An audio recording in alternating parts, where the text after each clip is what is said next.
Okay, here we are. I'm gonna cut some cardboard.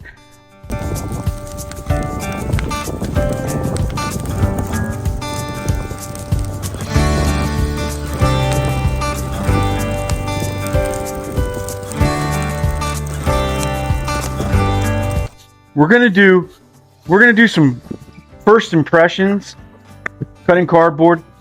Obviously, my favorite utility knife is the Cobalt. You can buy this at Lowe's. I just love it. It's very rudimentary, very simple. Even though I like my fancy utility knives, I always gravitate to this. I keep two out here where I work, and I cut cardboard all the time. Now, this is a huge box. I've got a bunch of them because I just bought a pergola from Costco, and it came in just 3 huge boxes. I recycle all my cardboard. If I get a box from Amazon, Chewy, Home Depot, Lowe's, anywhere, I either repurpose the box and use it as it is, putting stuff that I sell in it, or I cut them up. Because a lot of my lights are linear. Check this out. So it's like a long light. I'll take a piece of cardboard, and I call it cutting straps. And I cut the cardboard as long as it's long enough so that I can wrap the cardboard around the light, creating a nice protective sleeve kind of thing. And I put a bunch of them on a light, and it protects the edges of the wood, and it protects the components in the electrical housing of the light. So when I get a chance and I get these large boxes like this, I'm chopping them up into straps, maybe bigger pieces so that it's like a plate that'll go over top and protect the face of a light, stuff like that. You can't go wrong with a utility knife with a razor blade, that's for sure. Now this is thick double wall cardboard right here actually, and I'm going to use my QSP Penguin to cut with S35VN steel. Let's see how this cuts. Cuts better than the razor blade. Wow. I almost never use. Now I've got my satchel of 8 knives here that I'm going to be doing the cut test with. I got 154 cm steel. I got S35VN. I've got D2 440. I've got 14C28N. 14C28N is going to be the highlight. Let's try the Devo Growler V1. This says 14C28N steel. See, there it is, the finger choil. That's why I don't like sharpening choils and finger choils on knives sometimes, especially when you're going to be doing something like this. A long pull cut on cardboard with a knife with a finger choil or sharpening choil is bound to get hung up on you like this because it will go out of the blade range, the edge range on your knife.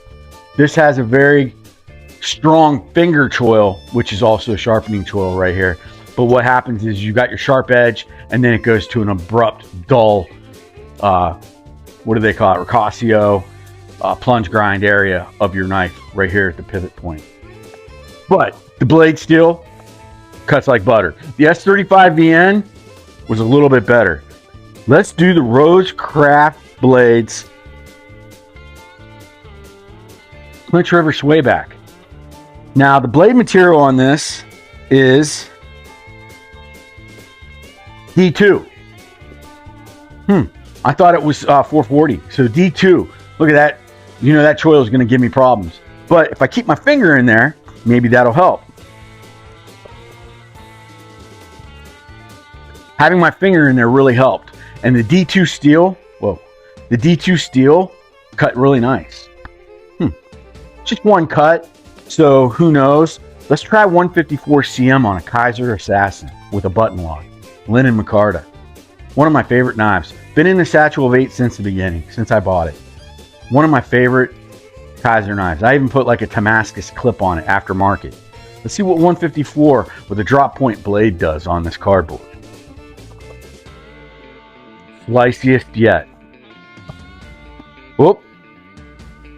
Error. No, it's not sliciest yet. It did okay. Let's do another cut with it though. This might not be just the right style. It goes into a thick stock on the blade behind the edge. It gets fairly thick. I wouldn't choose this knife for this process, but it did okay. Next, now this is the QSP Grebe, and it's got S35VN2 with a Tano. Let's see how the Tano blade style cuts on this cardboard. Now, this is killing it. I like that. It's got a really small finger choil area, so that's not even going to hold you up or hang you up whatsoever, I don't think. Let's do one more cut with this one. Tanto's just going right through this. Wow. Probably the best yet. Button lock on this Grebe. Really cool scales on it too. I don't know what those are called, but they're like camo, and they actually glow in the dark as well. This is a hell of a knife right here. Put that down. Next, Sencut. Now this Sencut here is the, I believe it's the Honorous. I'm going to guess 14C28N steel. I can't read it. My eyes are failing me, and there's a lot of numbers there, so normally that's whatever. Now this has hardly any sharpening choil. Really good blade. I think this is going to be nice. Oh. Bad start. Not wanting to stay in the cut. It's wanting to pop out of the cut. Okay, this was the worst. Did not want to. We'll give it one more try.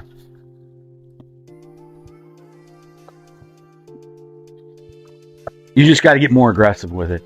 It isn't what I would consider a choice for this process. I'm going to get tons of straps out of this. This is going to be nice. All right, so let's, I like Sencut. I like that action. Here's my Penguin. The Devo Growler, awesome, but that choil is not meant for cardboard cutting whatsoever. Now, Maguron 14C28N steel. This is the Pagos, I think. P-A-G-O-S. This has 14C. It's not wanting to cut very well. I did not like that. I think the blade stock gets a little fat. It has a flat grind. Let's do one more cut because I did not enjoy that. Yeah, I don't like it. I don't like it at all. I'm going to give the win. Let's do these in order. What the hell? Last. Maguron's last. Right after the Maguron is going to be the Sencut. Then it's going to get difficult. The Devo. Now, the Devo would have been great, but that choil just, you saw it get hung up. Wow. This is a tough one. Kaiser Assassin's next. Rosecraft Blades gets third. QSP Penguin gets second. QSP Grebe, number one. That was really nice. It's really close between the Penguin and the Grebe and the Rosecraft Blades. But I'm going to tell you right now, my $7 Cobalt from Lowe's with a exchangeable blade, whenever it gets dull, ended up being probably the best. So, there you have it. Always keep your satchel clean, too, with the air gun. I'm going to take off. Good talking to you today, folks.